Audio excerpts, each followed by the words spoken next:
So hello everyone, एक बार फिर से द रियल आर्टिस्ट शो आ चुका है। और आज के शो के जो हमारे गेस्ट हैं वो एक एंकर नहीं, वो एक एंटरटेनर नहीं, उनकी लाइफ एक इंस्पायरिंग लाइफ है।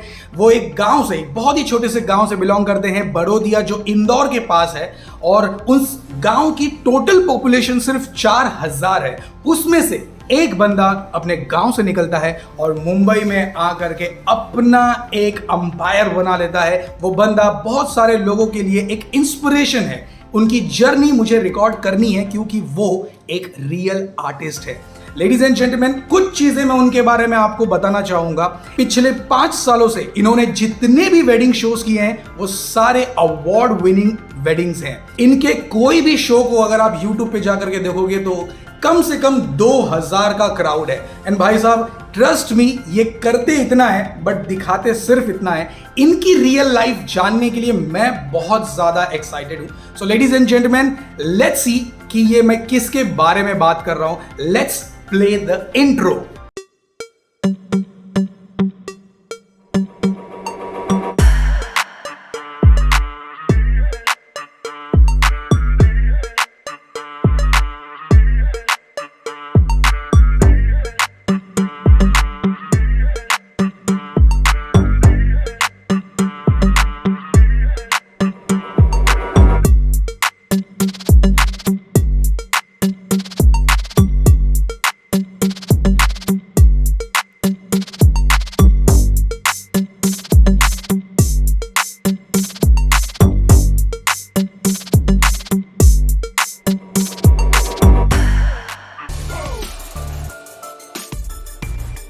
Let's welcome Anchor Raj Vyas. Hello everyone, thank you so much Sandeep. Sandeep को मैंने जैसा बोला था बिल्कुल वैसा इंट्रो दिया उसने। और थैंक यू सो मच यार। और क्यों नहीं आते, आपने इतने प्यार से बुलाया है। एंड सॉरी, मुझे थोड़ा सा टाइम लग गया आने में। सीजन चल रहा है इनफैक्ट, लेकिन आपने इतने प्यार से, इतने अपनेपन से बुलाया तो थैंक यू। राज भाई, मेरी एक कंप्लेन है आपसे। कम क्या? या एक नहीं, 2 कंप्लेन है। Okay. पहली कंप्लेन तो ये है कि मैं इतने दिनों से आपको फॉलो अप कर रहा हूं और इतने दिनों से मतलब मुझे ऐसा लग रहा था कि ये इंटरव्यू होगा ही नहीं। अब देन आपने, मुझे लगता है कि ये चमत्कार हुआ कि आप इस कोइंसिडेंटली आप भी खाली रह गए और मैं भी उस दिन फ्री था और हम लोग दोनों फाइनली मिले। सो ये पहली कंप्लेन कि इतना दिन क्यों लग गया। और दूसरी ये बात मैं जानना चाहता हूं क्योंकि मैंने आपका प्रोफाइल जब स्टडी किया, आपके आर्टिकल्स जब मैंने रीड किए, आपके जब वीडियोस मैंने रीड किए, सो इतना सब कुछ है दिखाने के लिए, बट आप मतलब मुझे ऐसा लग रहा है कि या तो आपको एक प्रॉपर पीआर टीम नहीं मिली है या तो आप दिखाना नहीं चाहते। क्या क्या चीज़ है ये? यार इतने दिन तो सॉरी, शायद टाइम लग गया क्योंकि इतने बड़े आर्टिस्ट नहीं हैं। आप भी कमाल के आर्टिस्ट हैं। और मैं बता दूं, मैं ऐसे कोई टिपिकल सेलिब्रिटी या इंटरव्यू ले रहा हूँ इस फीलिंग के साथ नहीं आया हूँ। मैं इस तरह से बात कर रहा हूँ कि संदीप और राज दोनों अच्छे फ्रेंड हैं और 2 दोस्त एक प्रोफेशन की, एक आर्ट फॉर्म की बात कर रहे हैं, इट्स कॉल्ड एंकरिंग। और टाइम इसलिए लग गया कि लॉकडाउन के बाद काम मिला, सीजन खुला, तो पूरा छपाई भी ज़रूरी है, तो मीटर डाउन था, है और रहेगा, तो उसी में लगे हुए थे। अब टाइम मिला तो दोनों भाई मिल लिए हैं। Thank you so much. Finally हम लोग मिले हैं और आज बहुत सारे सवाल मैं आपसे पूछने वाला हूँ। बिल्कुल। सबसे सबसे पहला सवाल, देखो, वेडिंग का राज जो टाइटल है आपका, बहुत ही इंस्पायरिंग है, बहुत ही इंप्रेसिव है। और ये जो टाइटल है एग्जैक्टली मीनिंग, यानी कि एग्जैक्ट जो चीज़ डिफाइन करती है वो ये है कि भाई साहब, अगर आपकी शादी है तो जो शादी का राजा है, वेडिंग का राज, उसे ही बुलाओ। करेक्ट है। So yes, that's really nice tag. हाँ, यू हैव। वो मुझे काश ऐसा कि पहले मुझे क्यों नहीं आया, ऐसा बहुत लोगों को लगता होगा। आपको राज बनना पड़ेगा। So now I want to ask a question, क्योंकि हमने आपके इंस्टाग्राम, सोशल मीडिया पे बहुत सारी चीज़ें देखी हैं जहाँ पे आप बहुत हैप्पी साउंड करते हो, आप बहुत एनर्जेटिक साउंड करते हो और आप हो भी, आपके अंदर से जो एनर्जी निकलती है वो ऑडियंस को फील होती है और ऑडियंस से भी वो वापस कनेक्ट होता है। This is amazing work you are doing on your shows and on your social media. But इसके पहले की शुरुआत, यानी कि from where it was started, आप एक बहुत ही छोटे से गांव से बिलोंग करते हो जिसकी पॉपुलेशन ही 4000 है। इतना तो मेरा छोटा सा जो विक्रोली पार्क साइड है उससे ज्यादा है। सो आई वांट टू नो कि आपका ये जो पहला स्टेप है, एक तो एक छोटे से गांव से निकल के इंदौर आना और फिर आपके पहले शो तक की जर्नी। हाँ, तो संदीप भाई, ये जो सवाल आपने किया ये बड़े दिल के करीब है मेरे। एमपी में इंदौर है, इंदौर के पास में एक शाजापुर डिस्ट्रिक्ट है, उसके पास में छोटा सा गांव है अवंतीपुर बड़ौदिया, पूरा नाम है उसका। मैं वहाँ से हूँ। तो हम वहाँ से इंदौर पढ़ने के लिए आए, ग्रेजुएशन किया। और मैंने कभी भी तब तक किसी भी तरह के स्टेज पे कोई परफॉर्मेंस नहीं दिया था, माइक कभी नहीं पकड़ा। मैंने क्या, मेरे पूरे ख़ानदान ने नहीं पकड़ा। सो कभी कभी बोलने का मौका मिला नहीं था। और वो एक अलग जर्नी थी, कभी सोचा नहीं था इंदौर तक आना। हमने इंदौर में आके कंप्यूटर देखा और बहुत सारी ऐसी चीज़ें जो कभी एक्सप्लोर नहीं की थी गांव में, वो सब इंदौर तक आना और वहाँ सेट करना, वो एक अलग जर्नी रही। पूरा ग्रेजुएशन लिफ्ट मांग के मैंने पूरा किया है। वेडिंग के लिए बहुत सारे गेट क्रैश किए हैं, वो भी किस्सा आगे सुनाएंगे। बट इट वॉज इंटरेस्टिंग, बहुत अच्छी लर्निंग रही और मज़ेदार जर्नी रही। पहला शो जो आपने कहा कैसे मिला, तो मेरा लास्ट ईयर था कॉलेज का और मेरा एक फ्रेंड है विवेक यादव, वो रोड शो में प्रमोटर का काम करता था। तो एक रोड शो था होंडा यूनिकॉर्न बाइक का। उसने मुझे कहा यार कल से मेरा एक रोड शो है और मेरा एंकर मिल नहीं रहा है। तो मैंने कहा एंकर चाहिए, कितना पैसा लेता है? बोले 10 दिन का रोड शो है और 250 रुपये पर डे मिलेगा। 250 रुपया यानी कि आपका पहला पेमेंट था? Yes correct. वाह, वो भी कट वट के 200 रुपये हाथ में आ रहे थे। सॉरी टू इंटरप्ट राज भाई, बट ये मैं सभी व्यूअर्स को बताना चाहता हूँ कि जो आप चमक धमक की एक मजेदार लाइफ देखते हो, शुरुआत 250 रुपए से ही हुई है। करेक्ट है, करेक्ट है। सो मेरे लिए ज्यादा अट्रैक्शन ये था कि फ्री का खाना भी मिलेगा रोड शो में। तो मैंने कहा मैं ट्राई करूँ। बोले कभी कुछ किया? मैंने कहा कभी नहीं किया।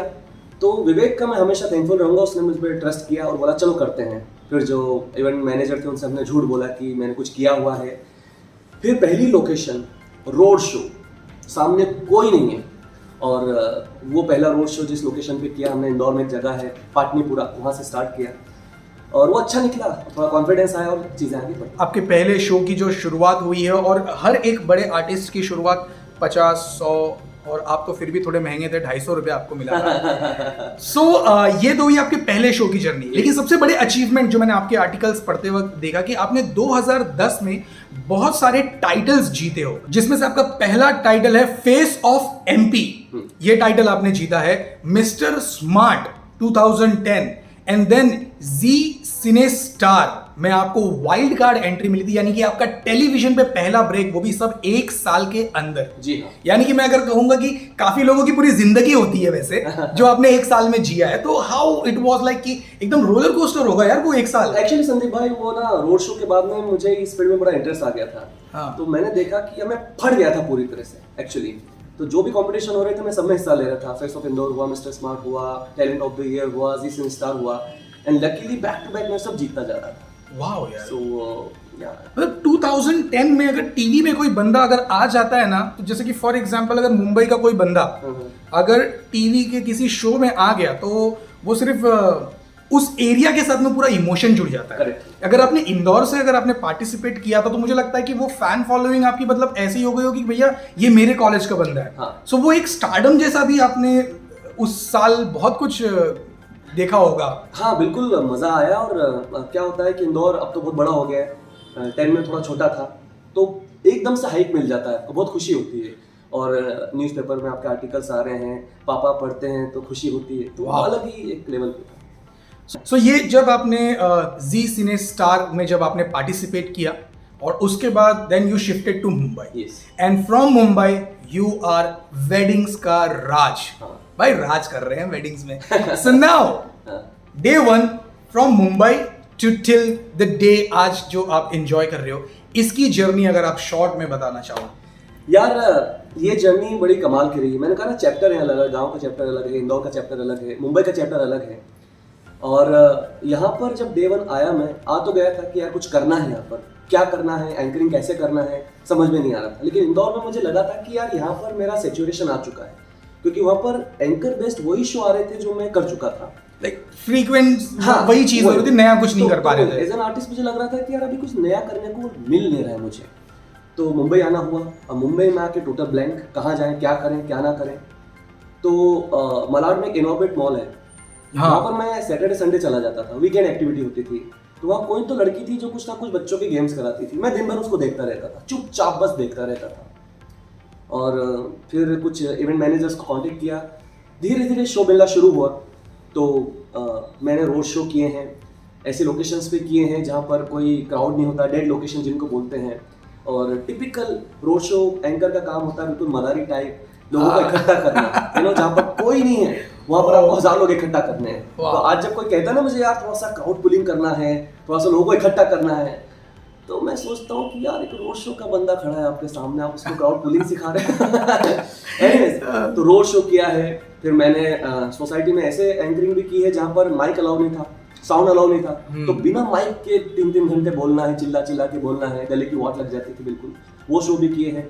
फिर सड़क पे चल के वो शो भी किए हैं जहाँ पर आपके हाथ में माइक है, आप ही के कंधे पे स्पीकर लगा है, भोपू टाइप अनाउंसमेंट, सुनो सुनो सुनो सुनो, बिग बाजार का नया शो सुनो, नया सेल सुनो, वो किया है। फिर मॉल एक्टिविटीज की हैं, ग्राउंड एक्टिविटीज की हैं, बर्थडे पार्टी तो अब भी करते हैं, अच्छा बजट होता है। So just want to know, जब आप रोड शो करते थे हाँ। और जब क्राउड नहीं होता था, एक क्वेश्चन जो मैंने बहुत सारे लोगों के अंदर से देखा हूं और सारे परफॉर्मर्स का, इनफैक्ट मैंने खुद वो फील किया है, यार जब ऑडियंस ही नहीं है तो परफॉर्म किसके लिए करना। करेक्ट। सबसे चैलेंजिंग है काफी लोगों के लिए मॉल एक्टिविटी, क्राउड को इकट्ठा जहाँ पे कोई किसी को जानता नहीं, हाँ। ठीक है, एंड देन उसके बाद में आपको वो भीड़ जमा भी करनी है, हाँ। ठीक है, और फिर उनको एंटरटेन करना है और उनको वो करवाना है जो आप करवाना चाहते हो। करेक्ट। राइट, हाँ। सो ये सबसे टफेस्ट पार्ट है। तो हाँ। What you feel, what comes in your mind जब ऑडियंस ही नहीं है एंड देन आप अकेले माइक लेकर के बात कर रहे हो और सबको देख रहे हो लेकिन कोई आपसे नजर तक नहीं मिला, what comes in your mind? यार तब लगता था कि बड़ा मुश्किल है, अब लगता है कि बहुत अच्छी ट्रेनिंग हुई है, क्योंकि जब कोई नहीं है तब आपको कुछ क्रिएट करना है। तो इससे बड़ा चैलेंज क्या होगा कि एक सड़क पे आप धूप में खड़े हैं माइक लेके और बस आपको लोगों को इकट्ठा करना है, ब्रांडिंग करना है, तो इससे चैलेंजिंग क्या होगा। तो वो बहुत अच्छी लर्निंग रही है और अब लगता है कि यार कमाल की ट्रेनिंग रही है, क्योंकि वो अब बहुत जल्दी यूज होती है। राइट, ये तो हुई आपकी एंकरिंग की जर्नी। आपने एक अच्छा खासा टाइम, अच्छा खासा महीना और मैं कह सकता हूँ अच्छा खासा साल दिया है टीवी इंडस्ट्री को। सो ये टीवी इंडस्ट्री की जो जर्नी है, आपने बहुत सारे शोज किए हैं, तो उसके बारे में आप कुछ थोड़ा सा बताना ही। बिल्कुल, यहाँ आने के बाद मैंने एक्टिंग की ट्रेनिंग ली, उसके बाद एक्टिंग के ऑडिशंस की जो जर्नी रहती वो शुरू हुई। फिर श्री अधिकार ब्रदर्स का एक नया चैनल लॉन्च हुआ था, मस्ती टीवी। यस। तो उसके लिए वो नए नए कॉन्सेप्ट वाले शो बना रहे थे, तो उसमें वो ऑडिशन ले रहे थे एंकर बेस्ड। तो मैंने 3 शो के लिए ऑडिशन दिया और उसमें से 2 शो उन्होंने मुझे ऑफर किए थे। एक इंडियन आइडोल था और एक था पक पक पकाओ। तो उन्होंने कहा कौन सा आप करेंगे? मैंने कहा यार मुझे दोनों चाहिए। बोले नहीं, एक करेंगे। तो मैंने कहा कि वो 2 जिसमें ज़्यादा करने को। तो फिर पक पक पकाओ उनका लॉन्च शो था मस्ती टीवी का, वो मैंने होस्ट किया।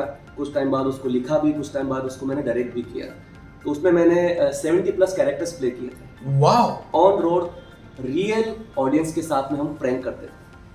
ओके, जिसमें से मैंने आपका एक फेवरेट वाला पार्ट देखा था जिसमें आप रोडीज के रघु को परेशान कर रहे थे। यस। सो एक्चुअल में क्या उनको नहीं मालूम था नहीं, कि बिल्कुल ये रिकॉर्ड हो रहा है? बिल्कुल हिडन कैमरास थे उसमें। हमने रघु जी को पकाया है, सोनू निगम जी को पकाया है, बाप रे बाप। और बहुत सारे ऐसे सेलिब्रिटीज को पकाया है। शो का कॉन्सेप्ट ये था पक पक पकाओ, मतलब मैं उनसे मिलूंगा, किसी टॉपिक पे बात करूंगा और उसको पका दूंगा। अभी जो इवेंट मैनेजर देख रहे हैं उनको बता दूं मैं पकाता नहीं हूं, लेकिन वो एक उसका फॉर्मेट था, पक पकाओ। आई वाज प्लेइंग राज पकाओ व्यास। सो या YouTube पे है, और कमाल का शो है। तो जब ये शो जैसे कि कैमरा बंद होता था और रघु को पता चलता था कि ये प्रैंक है, तो उसके बाद भी रघु गालियां देता था? ना, ही वाज वेरी सपोर्टिव और वो समझे, और उसने मुझे कॉम्प्लीमेंट किया रघु भाई ने कि यार मुझे वाकई पता नहीं चला कि तुम शूट कर रहे हो, इट वाज सो रियल। तो वो पक पक पका हुआ। फिर न्यूज़ एक्सप्रेस के लिए एक शो किया मैंने, लोक परलोक, जो पॉलिटिकल सटायर था, उसमें मेरा लीड था। फिर तारक मेहता का और कुछ शोज ऐसे। आपके टीवी जर्नी, आपके लाइव शोज, इस सभी बीच में लाइक आप इंदौर से मुंबई शिफ्ट हुए थे एंड आपका यहाँ पे कोई जैसे कहते हैं ना कि गॉड फादर है जो आप बस आ जाओ मैं आपको सपोर्ट कर दूंगा। आपने सब कुछ अपने बलबूते पे किया and that's really a tough struggle guys, क्योंकि जिसको पता ही नहीं है कि आज मैं यहाँ सो रहा हूँ, अगले महीने का रेंट पता नहीं है मुझे आएगा या नहीं आएगा। एंड आई एम 100% श्योर कि ये भी दिन आपने देखा होगा, राइट, जहाँ पे आपको पता ही नहीं है कि यार नेक्स्ट मंथ का प्रोजेक्ट नहीं है मेरे पास और घर का भाड़ा नहीं है, ये दिन भी आपने देखा होगा। सो इसमें से सबसे एक बेस्ट पार्ट, एक प्रोजेक्ट जो आपको लाइफ में बहुत टची फील कराता है? यार संदीप भाई, क्या है ना, मेहनत करना मैंने अपने पापा से सीखा है, और उन्होंने इतनी मेहनत की अपनी लाइफ में कि उनके आगे हम तो कुछ भी नहीं। तो मुझे कभी भी कुछ मेहनत लगती नहीं अपनी। जो आपने पूछा सबसे इंटरेस्टिंग प्रोजेक्ट कौन सा रहा है, तो वो आज मुझे याद आता है। एक शो था बिंदास दादागिरी, उसका एक रोड शो होने वाला था। उसके लिए उन्होंने मुझे बुक किया। वैसे तो बहुत सारे शोज हुए, लेकिन वो यादगार रहा मेरे लिए प्रोजेक्ट। वो रोड शो जब होने वाला था, उन्होंने बुक किया मुझे, तब तक मेरे सारे पैसे मुंबई में खत्म हो गए। मतलब ये था कि अगर वो गाड़ी मुझे लेने नहीं आती उस दिन, चाय के पैसे थे, सुबह चाय पी के मैं निकल लिया था घर से। गाड़ी आने वाली थी 11 बजे लेने मुझे, मैं सुबह 7 बजे से निकल आया था, क्योंकि कुछ था ही नहीं करने को। वो रोड शो, मतलब मैं हमेशा उसका थैंकफुल रहूंगा कि वो लोग मुझे लेने आए, और उसके बाद जैसे मैं गाड़ी में बैठा, मैंने कहा चलो अब इसके कुछ अमाउंट मिलेगा, कुछ पैसा मिलेगा, और आगे का खेल मैं खेल लूंगा। यानी कि आप एकदम ऐसे एज पे थे हाँ। कि अगर ये show if in case postponed हो जाता, हाँ। या कैंसिल हो जाता, या due to any XYZ reason, तो मैं गया था। मैं गया था बिल्कुल। लाइक कितना गया था? यानी कि आप चाय के पैसे थे, बोला ना मैंने। ओह, उस दिन मैं दूध लाया, घर पे चाय बनाई, बस पी लिया, बात खत्म। उसके आगे का ना खाने का कुछ था, ना कुछ पता था। तो वो रोड शो मेरे लिए बड़ा ही दिल के करीब है, और वो रोड शो इतना कमाल का निकला कि उसको उस साल का बेस्ट रोड शो का अवार्ड मिला। वाह। मतलब देखो, ये होता है एज ऑफ द सीट वाली लाइफ, या कि आपको नहीं पता है कि भाई मैंने चाय तो पी लिया, अब दोपहर का खाना कहाँ होगा। Correct correct. So now that वो एक शो जिसने आपको एक कमबैक दिया है, या फिर आप बोल सकते हो कि इससे नीचे हाँ। मैं पहले कभी नहीं आया था फाइनेंशियली, Yeah. या फिर Yes, ओके गाइस, तो ये हुई मिस्टर राज व्यास की अभी तक की life. And trust me guys, ये जितना सुनने में या बोलने में हंस के या मुस्कुरा के कह रहे हैं, वो दर्द अभी भी वो फील कर पाते हैं अपने पैरों में, जो जूता चुभता था उनको अपने स्ट्रगल टाइम में। वेडिंग का राज, ये जो टाइटल आपको मिला है, ये क्या है? यार लॉकडाउन हुआ, किसी के पास कोई काम नहीं था। आई वॉज लकी कि मुझे, I think I am the only wedding anchor in India जिसने लॉकडाउन में 5 डेस्टिनेशन वेडिंग होस्ट की थी। तो वो कमाल की निकली, और फिर लगा कि यार वेडिंग का ही राज है, उसी से पैसा आ रहा है। तो मुझे एक प्लानर ने बोला, यार तू काम कर रहा है, अच्छी बात है, तेरे राज है, वेडिंग का ही राज है, वेडिंग से सबको पैसा आ रहा है। तो मुझे अच्छा लगा ये कैप्शन, वेडिंग्स का राज। सो ये टाइटल आपको आपने अपने मन से लिया, या किसी ने आपको टैग दिया था? कोई ना, एक प्लानर ने दिया था मुझे। ओके, तो ये वेडिंग्स का राज बोलना चाहिए खुद को, मिलता यार nice. By the copyright issue हम उसका नाम नहीं ले सकते। Okay, no problem. So now we are on the very important question Yeah. about performing characters. मुझे ऐसा क्यों लग रहा है हम क्लास कर रहे हैं, हम मुझसे सवाल कर रहे हो, मैं कुछ ना कुछ बोल रहा हूँ, बोर तो नहीं हो रहे? ना क्या आप बोर हो रहे हो? हेवी तो नहीं हो रहा है? No. So because ये शो का एक्चुअली मैंने जब मैंने इसको डिजाइन किया था कि मैं सभी आर्टिस्ट से मिलूंगा और ये सारे क्वेश्चंस जब होंगे, सो मैंने पहले ही प्लान किया था कि ये मजा दिलाने वाला शो नहीं है, this is informative, not entertaining. Yes, because हम लोग एक एंटरटेनर्स हैं, हम लोग स्टेज पे जाकर के बहुत शोरगुल करते हैं, और एक साथ में 500, 1000, 2000 या इससे ज्यादा ऑडियंस को एंटरटेन करते हैं। But in reality what is our thought, इस बारे में ये शो है। Next question is performing characters, क्योंकि आपने भी मैंने देखा है कि बहुत सारे डिफरेंट कैरेक्टर्स परफॉर्म करते हो, और ऐसे कैरेक्टर्स हैं आपके जो कोई और नहीं परफॉर्म करता है, या फिर किसी से कॉपी नहीं है। यार क्या होता है, कैरेक्टर प्ले करना एक अलग बात है, और ड्रेस चेंज करना एक अलग बात है। हाँ, मेरा थोड़ा सा प्रॉब्लम ये है कि मैं एक एक्टर हूँ, तो हमें जब सिखाया जाता है तो सिर्फ ये नहीं कि कैरेक्टर प्ले कर रहे हैं तो आप बस 1-1.5 मिनट में आप ड्रेस चेंज करके आ गए, है ना? हाँ, चेंज करके आ गए, लेकिन आप वैसे ही बोल रहे हैं। Okay, you know, as an actor अगर मैं कोई कैरेक्टर प्ले कर रहा हूँ तो मैं ट्राई करता हूँ कि मैं वैसी बॉडी लैंग्वेज रखूँ, वैसे डायलेक्ट रखूँ, वैसे ही साइकी रखूँ, मेरा स्क्रिप्टिंग वैसा हो, मेरा ह्यूमर वैसा हो, जो उस कैरेक्टर के जैसा। Got it. ना कि सिर्फ मैं कपड़े चेंज करके आया हूँ। तो कैरेक्टर प्ले करना इज वेरी इंटरेस्टिंग, बहुत अच्छा लगता है, और बहुत अच्छे लोग इसको अच्छे से करते भी हैं। मेरा अप्रोच उसमें कैरेक्टर प्ले करना होता है, सिर्फ ड्रेस चेंज करना नहीं। तो आई थिंक ये सबको करना चाहिए, जहाँ भी उनको ज़रूरत लगे, जहाँ पर क्लाइंट्स ऐसे फीलर चाहते हैं। वो जो डायलॉग्स बोल रहा है उसी अंदाज में बोलो, ना कि अपनी ही जबान में सिर्फ कपड़े चेंज करके बोलो। करेक्ट है, करेक्ट, तभी तो मजा है ना भाई। अगर मैं एक इंस्पेक्टर बन के आया और मैं बात राजव्यास जैसे कर रहा हूँ, क्या मजा है? या मैं पंडित शादीराम प्ले कर रहा हूँ, और अगर मैं वैसे ही बात कर रहा हूँ जो एंकर बन के कर रहा था, तो उसका क्या मजा है? राइट। तो वो बात होना चाहिए। आई रिमेम्बर ये एकदम से जो लॉट आया है कि कैरेक्टर प्ले करने का, ये सुनील ग्रोवर साहब के साथ आया, मैं उनसे बात भी करता हूँ, उनसे बोला भी मैंने कि कई लोगों के आप पे पैसे बनते हैं। तो वो हंस रहे थे। मैंने कहा आप लोग कॉपी करते, लोग कॉपी की कॉपी करते हैं। कॉपी करते बोले यार राज भाई सब बढ़िया है, और सुनील ग्रोवर तो बहुत ग्रेट आर्टिस्ट हैं, तो कैरेक्टर प्ले करने में मजा आता है।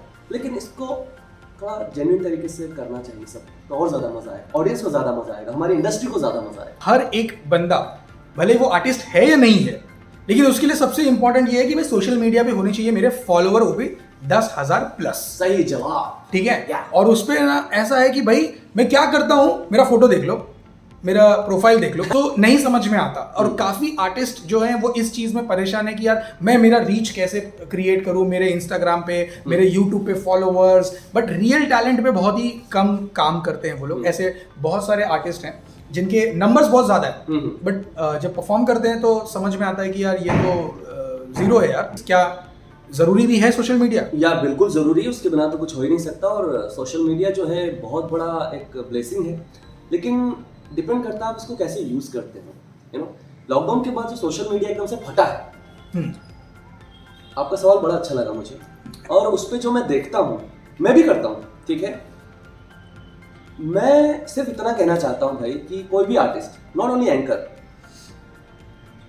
आप कैसे दिखते हो ये देख लिया हमने, कैसे वॉक कर रहे हो वो देख लिया, कैसे ट्रांजिशन रील बन रही है वो देख लिया, रील्स आ रही है वो देख लिया, आपका रूम कैसा दिखता है वो भी देख लिया, आप किस तरह से ऑडियंस को नचाते हो क्योंकि डीजे का काम है वो भी देख लिया, आपने डेकोरेशन दिखा दिया जो डेकोरेटर का काम है वो भी देख लिया, आपने अवार्ड जीत लिए वो भी देख लिया, आपका लंबा कैप्शन के साथ पोस्ट भी देख लिया।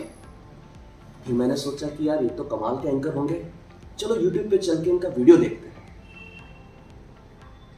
3 मिनट का एक ढंग का पोटेंशियल वीडियो नहीं है एंकरिंग का उनका। मैं सबको नहीं बोल रहा हूँ, लेकिन मैं कह रहा हूँ मैं भी वो सारे ड्रामा करता हूँ, रील्स बनाना, ट्रांजिशन वीडियो, रूम व्यू करना, ट्रेवल, ये सब करना है। एट द सेम टाइम मैं ट्राई करता हूँ कि जो आपका रियल काम है एंकरिंग, आपका कुछ वो भी कंटेंट हो ताकि लोग देख सकें, जेन्युइन ऑर्गेनाइजर आपका कांटेक्ट कर सकें। और प्लानर्स को भी मैं हम्बल रिक्वेस्ट करना चाहूँगा कि फॉलोअर्स देख करके बुक मत करो। ना, फॉलोअर्स तो हमारे भी बहुत हैं, वो सब बहुत सारे लोगों के बहुत हैं, बट जिस काम के लिए आप बुला रहे हैं आप वो काम देखिए। मैं मेरी बात नहीं कर रहा हूँ, कई अच्छे आर्टिस्ट हैं जो इतने स्किल नहीं है अपने आप को प्रेजेंट करने में सोशल मीडिया पर, उनका थोड़ा सा लॉस हो जाता है, और वो कमाल के आर्टिस्ट हैं, मैं तो उनके आगे कुछ नहीं हूँ। राइट। तो थोड़ा सा समझना चाहिए कि रील इफेक्ट देना एडिटर का काम होगा, एंकर का काम नहीं है। राइट। आईफोन लेके कोई भी अच्छा वीडियो बना लेगा, वो हमारा काम नहीं है। Right. So guys, social media important है, उससे ज्यादा इंपॉर्टेंट है टैलेंट। और वही काम आएगा।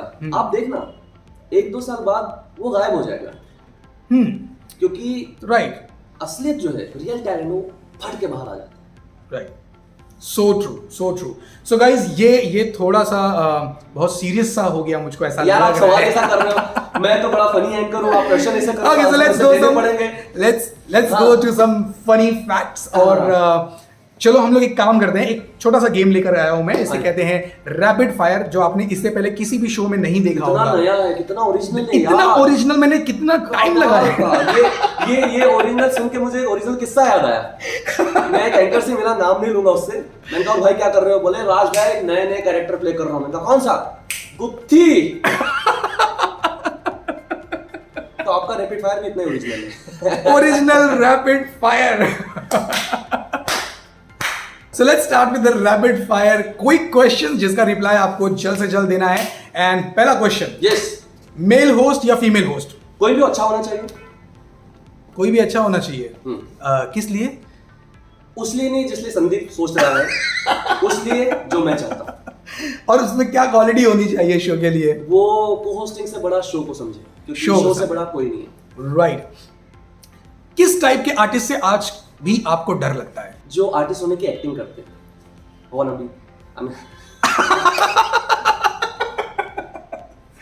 Okay, got it. Okay, thought before getting on the stage, यानी आप स्टेज पे जाने से पहले, परफॉर्मेंस स्टार्ट करने से पहले आपके दिमाग में एक चीज जो हमेशा चलती, वो क्या है?